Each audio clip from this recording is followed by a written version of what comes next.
Anunciando, ¿no?, que estamos prontos para charlar con Luis Sara respecto a el documental por el que estuvo trabajando durante un buen tiempo, que refiere a la tragedia de Chapecoense. Efectivamente. Bueno, Luis Sara, que en realidad en el terreno del documental hace varios años que se mueve y con gran éxito, y de hecho ya tiene unos cuantos proyectos más en carpeta, y sobre todo también con proyección internacional. Así que antes de recibir a nuestro invitado, vamos a ver el tráiler, si te parece. Eu recordo, assim, eu tive sonho que eu caía do avião e ficava vivo 3 dias antes.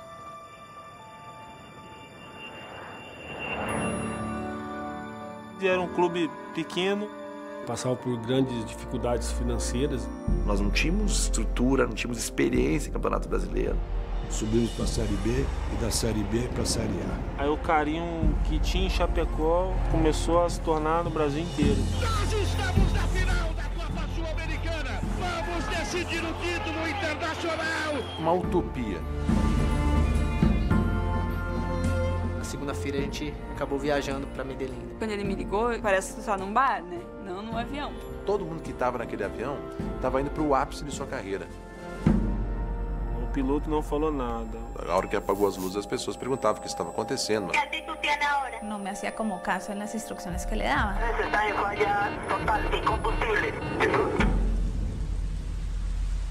Eu me lembro que era aproximadamente um pouquinho antes das 4 horas da manhã. Chovia muito em Chapecó. Ninguém conseguia contato com ninguém. Eu recebi uma ligação. Aí ela disse: Divaldo, tu tá sabendo o que tá acontecendo? O avião que transportava a delegação da Chapecoense para a Colômbia caiu perto do aeroporto de Medellín.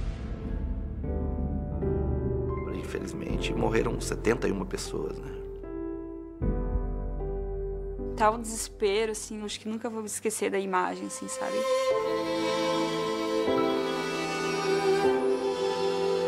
E logo no início da manhã foi confirmado que realmente tinham sobrevivido 6 pessoas.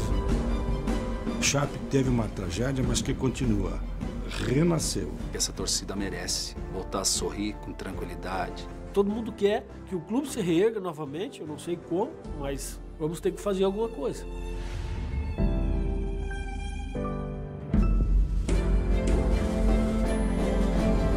O clube não merecia acabar daquele jeito. Vou voltar a jogar. O legado é esse de nunca desistir. Eu achava que a Chapecoense ia surpreender o mundo de novo.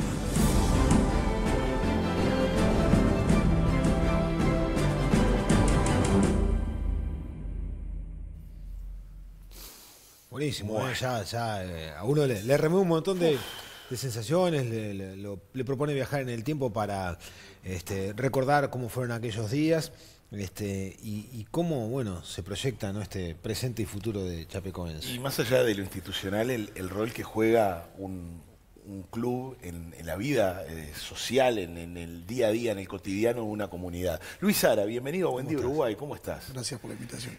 Quizás sea uno de los... A ver, has tratado con materiales como, yo qué sé, la propia vida de Gonchi Rodríguez, que también mueve el resorte afectivo de un montón de uruguayos, pero esto también tiene algunos ribetes que me imagino en el proyecto se convertían en un desafío de por sí, cómo remover, buscar testigos directos o gente que estuvo en el propio vuelo de esta tragedia. Sí, es un proyecto que tiene muchas aristas. En realidad la película recorre toda la historia del club. La historia de Chapecoense antes de la tragedia ya era una historia épica, porque era un equipo que competía en la 4ª división de Brasil, con lo complejo que es ese torneo de fútbol, y había llegado a la 1ª división en muy poquitos años. Y en esos poquitos años también había alcanzado la final de la Copa Sudamericana. Luego pasa la tragedia esta que deja ese sueño trunco y por supuesto a un pueblo y una pequeña ciudad de Brasil destruida, porque mucha gente, obviamente todo el mundo conocía a las personas que estaban ahí, porque tiene mucho que ver con lo que tú decías, de que ese equipo de fútbol era básicamente el entretenimiento y la distracción de lo que, y el orgullo de esa ciudad, que es una pequeña ciudad de 150 o 200.000 habitantes. Entonces, sí, fue un desafío muy grande intentar reconstruir toda la historia, porque caer solo en la tragedia personalmente no me interesaba, no me parecía era algo que se podía haber visto en todos los informativos.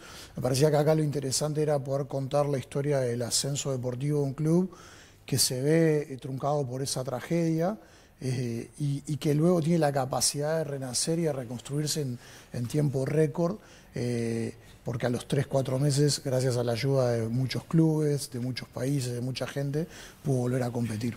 ¿En qué momento surge la idea, se te despierta esa inspiración que necesitan artistas, directores como vos, para empezar a bucear sobre esta historia? En realidad, cuando te dedicas a esto, estás muy pendiente de las historias, estás permanentemente viendo lo que pasa en el mundo. Antenas paradas y viendo a ver qué... y de cosas que han pasado tiempo atrás, como el caso de Gonchi, o Enteros, que era una historia del momento que a mí me parecía que interesante, o como el año pasado estrenamos la de Perú, porque simplemente nos inspiró a hacer esa película. Ahora, en el caso obviamente, cuando pasó lo que pasó, empezamos a ver que era muy interesante toda la historia y que en el mundo entero la gente se quedaba con la tragedia y que podía ser interesante en un solo documento, en un solo documental, contar toda la historia, desde el inicio hasta los días de hoy. Y ahí, casualmente, una amiga que conocía porque habíamos trabajado juntos en otras cosas en el pasado, la vi con gente del club en redes sociales y le pregunté en qué estaba con ellos. Y bueno, desarrollé el proyecto en pocos días, ahí una presentación, conseguimos una reunión en Chapecó, se lo presenté a los directivos del club, quedaron muy entusiasmados con el proyecto y a partir de ahí empezamos a filmar. En un documental de corte testimonial, lógicamente se dan muchas situaciones, pero lo principal es recabar todas esas voces. ¿Qué tan solícitos y dispuestos estaban quienes participaron directamente del accidente aéreo, por ejemplo? Muy dispuestos. O sea, en el documental se pueden ver y conocer los testimonios de 4 de los 6 sobrevivientes, que son justamente las personas vinculadas o al club o a Chapecó, a la ciudad, que es Rafael Hensel, era el periodista de la ciudad, uno de los más reconocidos. Estuvo aquí en Montevideo, Uruguay. Estuvo aquí. Después habían 3 jugadores, que son Neto, Alan y Folman, que los 3 iban en el avión, los 3 sufrieron el accidente y los 3 sobrevivieron y los 3 dieron su testimonio. Uno de ellos llegó a volver a jugar. Sí. Eso es una de las partes de la película muy, muy lindas. Claro. Tuvimos la suerte de acompañar al club en Barcelona.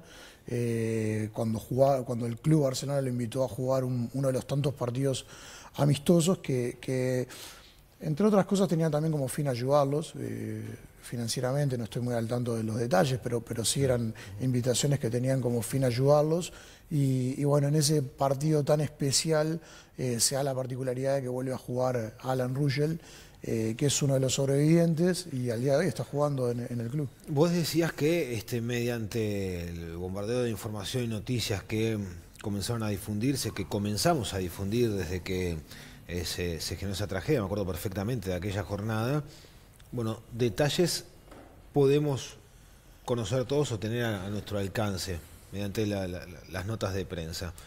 Ahora, ¿hubo algo que a vos especialmente te impactó de haber profundizado en la historia del club y generar un capítulo trascendente en la tragedia esa? A mí particularmente me llaman mucho las historias en general de superación. O sea, creo que el espíritu humano y la fuerza interior que tienen las personas no tiene límites en la medida en la que uno se lo proponga. Y creo que este tipo de historias lo que hacen es mostrarle a la gente que ni siquiera en la tragedia más espantosa uno tiene que bajar los brazos y dejar todo por el camino. Entonces, eso es una de las primeras cosas que a mí me llamó mucho la atención, ver la entereza con la que hablaban las personas relacionadas con la tragedia, tanto en el club, en la ciudad, en el pueblo, los familiares de las víctimas o mismo las víctimas. Particularmente a mí me generó mucha satisfacción poder estar en Medellín, en La Ceja, que fue el pueblo donde cae el avión, porque pude conocer a esos héroes que terminan teniendo poca trascendencia. Porque bueno, sí hay una persona que ayudó, un policía, y nosotros fuimos a buscar esas historias. Entonces ahí en la película toman como cierta importancia esas personas que en definitiva fueron las primeras en llegar al accidente. Generaron un vínculo muy especial con los sobrevivientes, y la ciudad de Medellín con la ciudad de Chapecó generaron un vínculo increíble. Que también se refleja. Nosotros estuvimos en el estadio Girardot, que es donde juegan el Medellín. Y bueno, y ahí estuvimos con el presidente, que era el presidente del club en ese momento. Le hicieron un homenaje increíble a ellos, pero sobre todo creo esto es una opinión muy personal, los homenajes y todas esas cosas a veces me parece que son más para los que están que para los que se fueron. Claro. Entonces, creo que lo que importa es lo que se hace con eso a futuro. Y ahí hubo una cantidad de ayuda y trabajo que me parecía importante resaltar. Una cosa que seguro recordás, Fede, es que en ese plantel estaba el argentino Alejandro Martinuccio, que había jugado en Peñarol hacía varias temporadas y no viajó por una lesión. Entre las voces que podía detectar, fueron apenas unos fragmentos allí en el tráiler, está la de la muchacha que estaba en la torre de control que se comunica con el avión, porque también se especuló mucho con tema de negligencia, si hablamos específicamente del accidente aéreo. Sí, en realidad, bueno, a nosotros nos parecía importante al menos tener una voz de alguien porque cuando uno construye un documental y quiere construir una historia, intenta tener el documento que va avalando cada momento. Repito que la parte del accidente es una parte de la película, porque es una parte de la historia de ese club. Claro. En esa historia puntual, la interlocutora que nos podía contar lo que estaba pasando eran las personas que iban en el avión y sobrevivieron, y la persona que estaba en la torre de control y estaba hablando con el piloto. Entonces fuimos a Medellín y la entrevistamos. Y nos contó lo que pasó desde su óptica. Ella era una trabajadora que estaba cumpliendo su rol. Obviamente ahí no soy quien, ni soy la voz adecuada, ni autorizada para hablar de las causas, ni nada, pero hay información que está disponible para quien la quiera leer en internet o en cualquier lado, de lo que dicen los informes oficiales, de que bueno, ese avión se quedó sin combustible y esa fue la causa principal del accidente. Obviamente después hubo una serie de pasos y de formalidades que probablemente fallaron y llevaron a que esa negligencia terminara en un accidente. Pero sí, el testimonio de ella es, como dije, una de las tantas patas que tiene este documental, en donde nosotros lo que intentamos fue ir recorriendo y conociendo a cada una de las personas relacionadas. Ahora, si bien vos abarcás la historia de la institución, hay un tema que es sumamente delicado, desde el punto de vista de las emociones, como es el accidente, pero además también desde el punto de vista incluso de lo legal, hubo una investigación de por medio, hay personas que fallecieron por una causa. ¿Te encontraste con alguna traba legal en este proceso de desarrollo? No nosotros como realizadores. Sí, obviamente hay una serie, no son trabas legales, hay una serie de instancias que tienen que ver entre los intereses y las luchas de los derechos de cada una de las partes. Nosotros tratamos de mantenernos alejados de todo eso y simplemente reforzar el concepto de que queríamos contar una historia. La verdad es que nosotros estamos en conversación directa con la Asociación de Familiares y Amigos de las personas que iban en el vuelo, y también con el club, y de hecho les hemos enviado la película para que la vean. Yo la semana que viene estoy viajando a San Pablo a presentársela a los familiares y a la prensa.